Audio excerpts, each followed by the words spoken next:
حضرت ابو ذر غفاری رضی اللہ تعالیٰ عنہ فرماتے ہیں میں اپنے ماتحتوں کے حق میں بڑا سخت تھا، سخت تھی میری طبیعت، میرے غلاموں کی جرت ہی نہیں تھی کہ وہ میرے سامنے گفتگو کر سکیں اور ٹھہر بھی سکیں۔ فرماتے ہیں جس دن میں کلمہ پڑھنے گیا، جس دن میں حضور کی بارگاہ میں، تو میں نے کہا حضور کوئی خاص نصیحت؟ تو نبی پاک نے فرمایا میری نصیحت تیرے لیے یہ ہے کہ جیسا تو نے کھانا ہے ویسا ہی غلام کو کھلانا ہے، جیسا تو نے پہننا ہے ویسا ہی غلام کو پہنانا ہے۔ حضرت ابو ذر کہتے ہیں جو میرے اندر کمی تھی وہی میرے نبی نے نصیحت کر دی، جو میرے اندر کوتاہی تھی وہی غیب جاننے والے رسول نے بتلا دی۔ فرماتے ہیں میں گھر گیا، جب میں جاتا تھا تو ملازموں کا سانس خشک ہو جاتا تھا، وہ کانپنے ہانپنے لگتے تھے کہ جانے اب یہ کیا کرے گا۔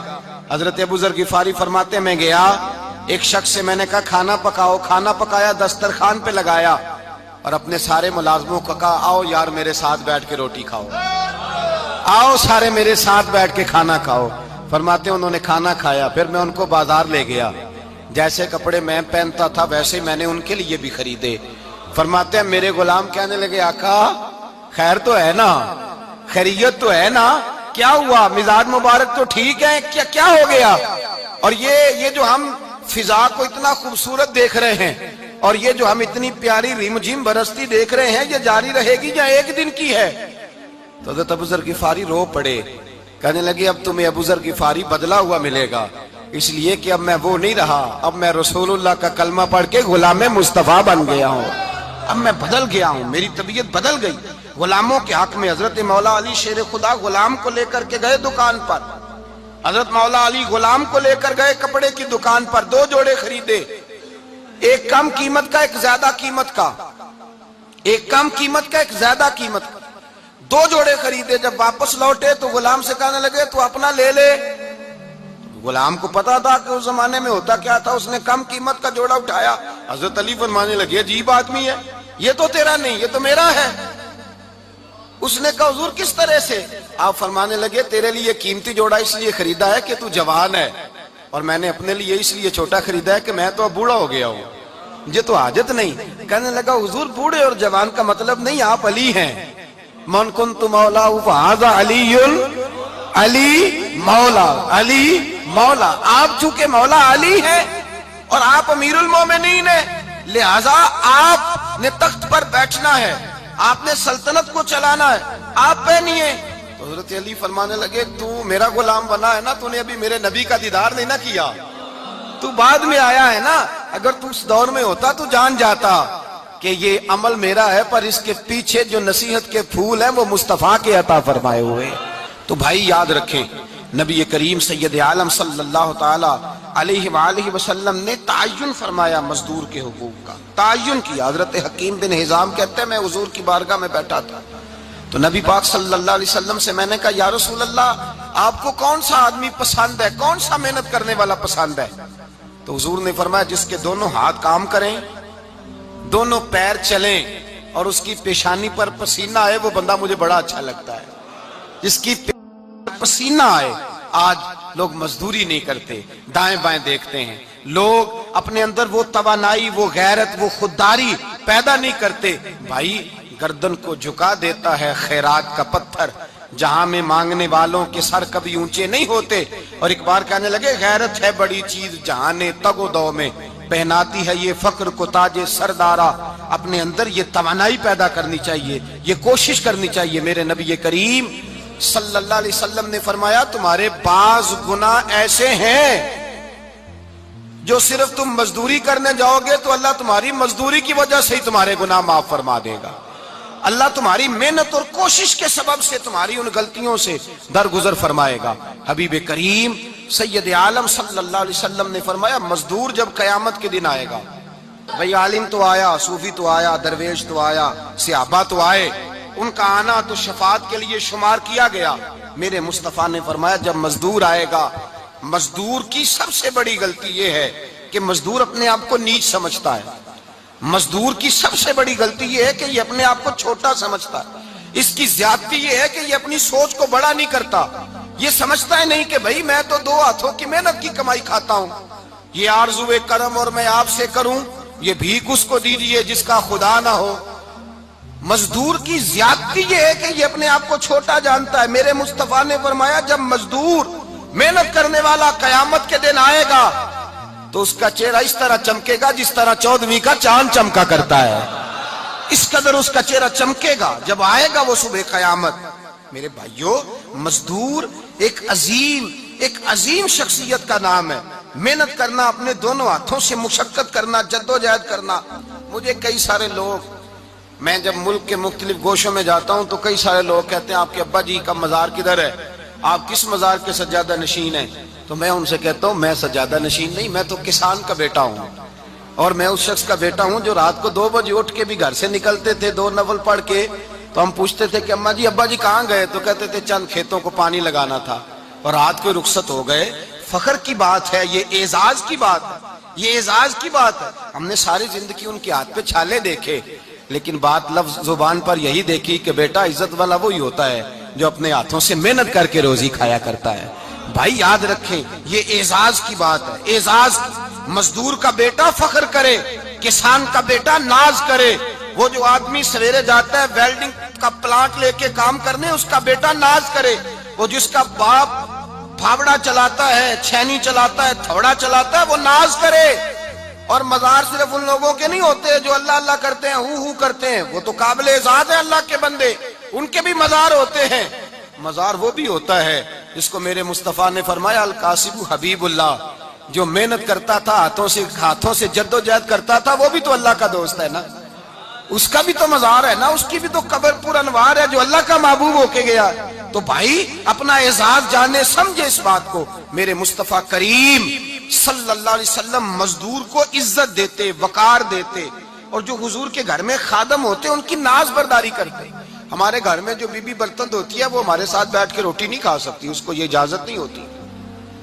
ہمارا جو مزدور ہوتا ہے نا، ایک صاحب کہنے لگے یہ بچہ میرے پاس کام کرتا ہے، اس کے ابا جی بھی کرتے تھے. تو میں نے کہا اس کا مطلب یہ ہے کہ تم نے آگے نہیں بڑھنے دیا. تم نے کہا مزدور ہی رہنا ساری زندگی، یہی رہنا میرے پاس، آگے نہ بڑھنا.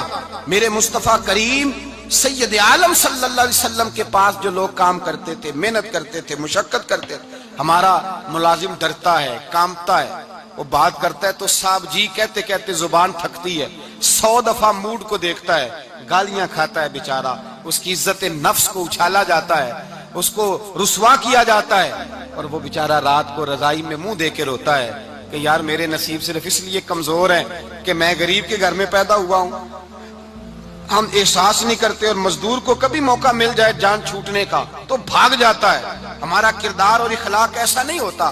حضرت زید بن حارثہ رسول اللہ کے غلام تھے، نبی پاک کے گھر میں جھاڑو دیتے تھے، برتن مانجتے تھے. یہ بچپن میں اپنے قبیلے سے گم ہو گئے تھے، کسی نے اغوا کر کے لا کر کے بیچ دیا، گم ہو گئے تھے. حضور کی بارگاہ عالی مرتبت میں لائے گئے. حضرت زید بن حارثہ سارا دن کام کاج کرتے. کوئی آدمی آیا ان کے علاقے کا، مکہ مکرمہ، ان کو پہچان کر واپس گیا ان کے قبیلے میں اور جا کے بتلایا کہ تمہارا بیٹا تو محمد ابن عبداللہ صلی اللہ علیہ وسلم کے پاس. اس وقت حضور نے بھی اعلان نبوت نہیں فرمایا تھا. ان کے والد حارثہ چچا لینے آئے اور نبی پاک کے پاس آئے تو 2 تھیلیاں شرفیوں کی بھر کے لائے. کہنے لگے حضور یہ پیسے لے لیں، 2 تھیلیوں میں پیسے ڈالیں، دینار ہے، درہم ہے، حضور لے لیں، ہمارا بیٹا دے دیں. نبی پاک صلی اللہ علیہ وسلم نے فرمایا تمہیں غلطی لگ گئی ہے، پیسے پیچھے ہٹاؤ، میں زید کو بلاتا ہوں. میں زید کو، ادھر دیکھیے گا، میں زید کو، میں اسے بلاتا ہوں. اگر وہ جانا چاہے تمہارے ساتھ تو مجھے اعتراض نہیں، لے جانا. چچا اور باپ کہنے لگے آپ عجیب بات کرتے ہیں، وہ غلامی چھوڑ کے نہیں جائے گا. آپ عجیب بات کرتے ہیں، وہ مزدوری چھوڑ کے بادشاہی اختیار نہیں کرے گا. ہم کھاتے پیتے لوگ ہیں، اس کی ماں ترس گئی ہے اس کو ملنے کو، بہنیں روتی ہیں، وہ جائے گا نہیں. میرے حبیب نے فرمایا تم نے ابھی یہ ذائقہ چکھا نہیں، تمہیں اس کا پتہ نہیں. تو میں بلاتا ہوں، اگر جانا چاہے تو پیسوں کی ضرورت نہیں، لے جانا. حضرت زید کو پیغام دیا، آئے. حضور نے فرمایا وہ تمہارے والد کھڑے ہیں، وہ چچا ہیں، لینے آئے ہیں. جناب زید گئے، باپ کے گلے سے لگے. بچھڑے ہوئے باپ بیٹا ایک دوسرے کو مل کے کھل کے روئے. کہا بیٹا تیری ماں کی آنکھیں پتھر ہو گئیں تیرا رستہ دیکھ کے، تیری بہنیں ترستی ہیں تیرے چہرے کے دیدار کو. بیٹا وہ گلیاں بھی روتی ہیں جن میں تو کھیلا کرتا تھا،